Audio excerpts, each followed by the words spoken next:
Good day, everybody. I greet you in the name of Jesus Christ. And the Lord speaks to us out of Luke 12, verse 32. It's all to do with kingdom. And as I said before, in this year, the Lord told us it's really time to take ownership, possession of the kingdom of God. And the kingdom of God is basically everything, every realm, everything in creation. Now, Luke 12:32 says, "Do not be seized with alarm and struck with fear, little flock, for it is your Father's good pleasure to give you the kingdom." I love it. What it comes to say, take ownership. The kingdom is your and my inheritance. When we got saved and reborn, born from above, our inheritance was activated. Then immediately we became kings and priests in the order of Melchizedek, and we come and step into a place where we are rulers.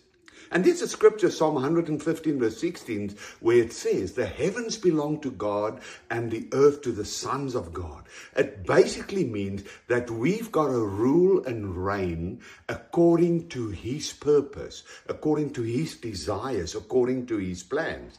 And what He actually told you, that I knew you before you in the mother's womb. I knew you before the foundations of the earth. And that is a relationship that we had, that He gave, and in that He gave to us all the keys of His kingdom. He showed us all about His kingdom.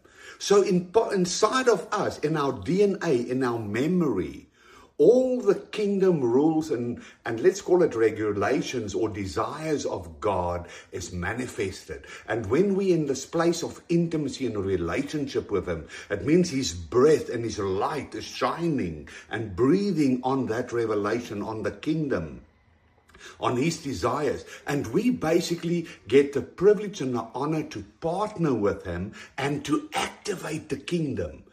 What happens now, we can never say we lack everything, because the fullness of God, Colossians 2 verse 9 is inside of us, the fullness of the Godhead 3 in 1. So everything, every ability of Yahweh as He is inside of us.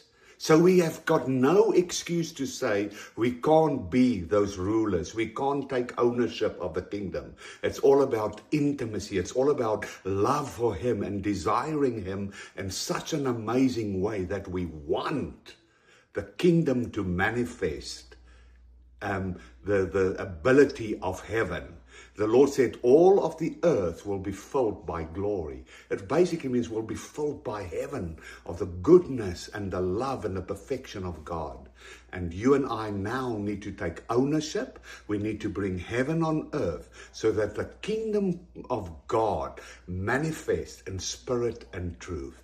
And it all comes out of love, and all comes out of intimacy with Him, so that we can glorify Him. I bless you in the name of Jesus Christ.